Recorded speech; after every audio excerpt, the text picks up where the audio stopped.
Hello everyone, and welcome to another horrific review. We continue our look into Season 1 of Alien Earth with Episode 5, In Space, No One, directed by Noah Hawley. An outer space vessel in peril leads to a dangerous reckoning. Alright folks, here we are, another episode, and I'll be honest, I'm really not surprised this one happened. If you think about it, they spent all the money on actors, costumes, set pieces just for an intro in Episode 1. Yeah, we were getting a full episode of this. I think we all saw it coming. So, of course, we're back on the USCSS Maginot. Oh god, guys. How do I even start this review? This is an absolute clown show. I mean, I would be embarrassed to be on this ship. I'd be embarrassed to say I was part of Yutani. I would be embarrassed to have anything to do with this. This is just a joke. So let's think about this. Or what it's supposed to be. Let's think about this before we get into actually what the fuck happens in this episode, because I am done now. This is just dumb. This is just utter stupidity at this point. I think they're laughing at us. I think if you ever were an Alien fan, a fan of the franchise, somebody hates us and they're showing it with this TV show, because it's the only way I can describe it. Alien Resurrection is looking freaking better with every episode. I don't know what to say about that, but yeah, that's a thing. Every member of this crew is a babbling idiot. We'll start off with an alarm going, which means there's a fire, so Morrow gets woken up by the cryo sleep. And yeah, he's still in his underpants, blah blah blah. And the acting captain is freaking out because he's in his underpants more than anything else. I don't know if it was meant to be humorous or what. I don't know. I think this is just to eat up time. We're 5 episodes into series 1 of a brand new TV show, and they've got a filler episode. I think I'll tell you everything you need to know. This is a filler episode. We don't need this. The mystery of what happened, we kind of know what happened. The xenomorph gets out, blah blah blah, and yeah, the rest is just utter shite. I think this whole episode is designed to make you like Morrow. Honestly, I think it's designed to make him out to be the hero and a sympathetic character. I can see no other purpose for it because, yeah, reasons. There's been a fire. It turns out that the ship's captain and the science officer have been face-hugged. 2 of the face-huggers have got out and done their business. They tried to save the captain, but they found out that the face-hugger does the acid blood thing, so he's effectively decapitated. So there you go, that's the thing. He's dead.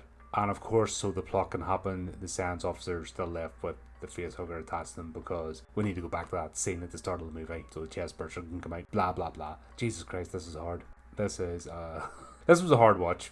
I had to pause twice and I had to make myself coffee because, yeah, my brain's still hurting. I'm on and I'm thinking about this episode and my brain still hurts from it. It's just pathetic. This is supposed to be a science research vessel that is collecting specimens of high importance, like worth trillions or something to the company, and they send this bunch of clowns out to do it. Yeah, I don't get it. I don't understand what the hell's happening here. Not one of these people is in any way, shape or form a professional.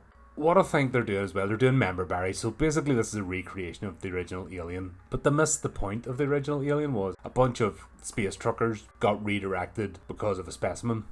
So what they're saying is 60 years before any of that happens, everybody knows about the xenomorphs. They're all on Earth, everything, blah blah blah. Like, it's no secret within the companies. So instead of having specialized teams and specialized containment, yeah, they're just a bunch of space truckers. Like, they've completely... I am struggling here for words because this was a pile of shit. I mean, this is utter wank. It's the only way to describe this episode. It was painful because what they've effectively done is just piss all over the original now. That's what they've done. They've just taken a big steaming dump over the franchise, and this is completely rewriting the first movie onwards. It is. There's no other way to go about this. That's what they've done here. Like, the destruction is complete of the Alien franchise with this episode. Honestly, Jesus Christ. I think we're meant to get a bit of a mystery or some other shite. So there's a saboteur on board the ship because that's a thing that needed to happen, and the saboteur is the one that set the fire, let the face huggers loose, and did all sorts of shit. And then that's part of the mystery is being solved that led up to the events. Like, honestly, the intro was fine in terms of, yeah, the mess with these things that got out, they bit off more than they can chew, they weren't ready, events unfolded, but no, they needed to try and make it more dramatic because it's fucking TV, and TV's shite, and that's the only way TV knows how to operate. Oh, mystery, backstabbing, blah, dun dun dun, and all that fucking utter crap.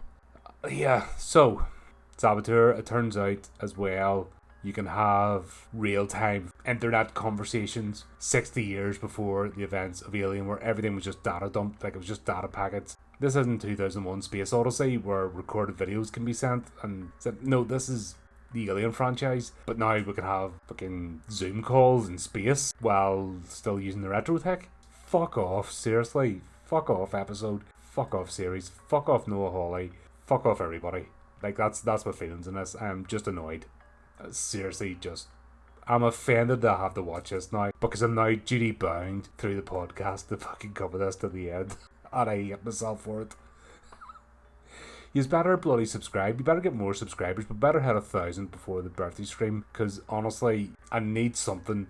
There has to be some sort of incentive. It has to be a milestone crossed to go through this pain.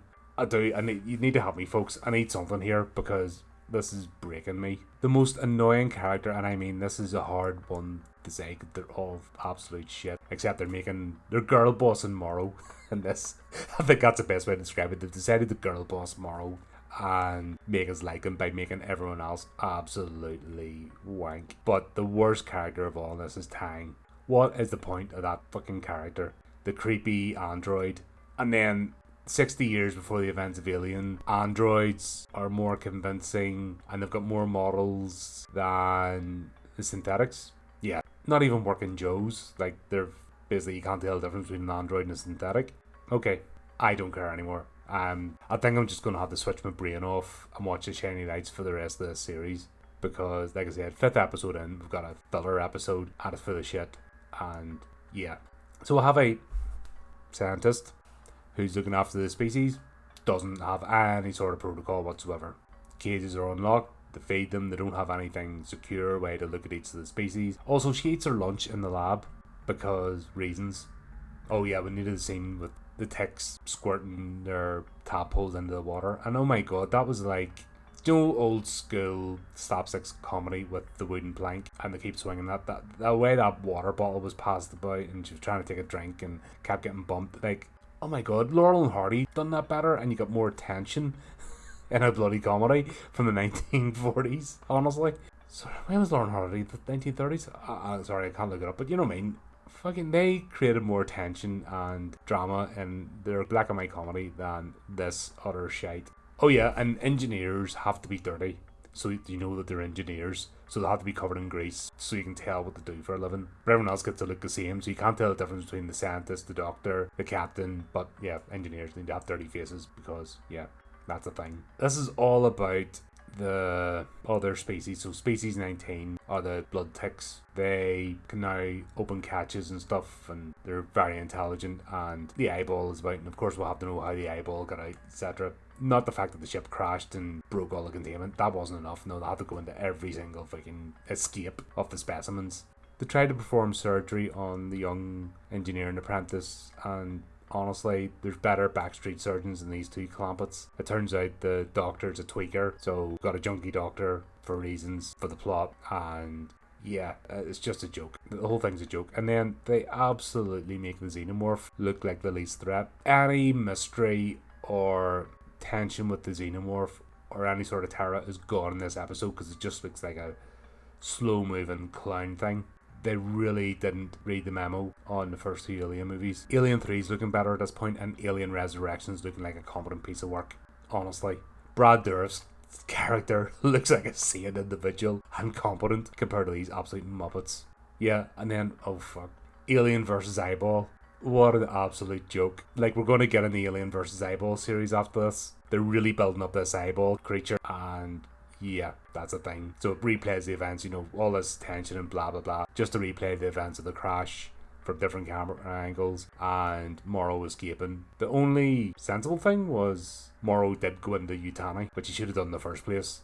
for reasons, and yeah, that's a thing. I thought we were going to have an episode free from Boy Cavalier, but no, he appears in that video conference thing because he's the one directing the Saboteur live on a FaceTime call, which everybody knows fucking recorded. Communications are recorded and monitored, so what the hell?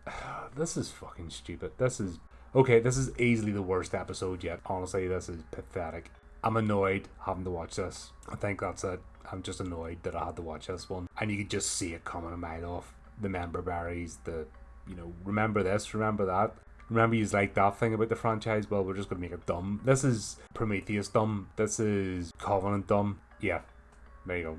That's the thing. I'm sorry, my brain's broke now. I'm done with this review. I'm done with this series, but obviously I'm going to crack on and finish it. But yeah, I don't care how this turns out. I really don't. I'm rooting for the Xenomorphs at this point. I'm rooting for Eyeball. Eyeball's a more interesting character than the rest of these absolute clowns. So there you go. There's that. Let me know what you think in the comments. And until next time, keep updated with the channel, do the type of things, and remember to keep it creepy, keep it horrific.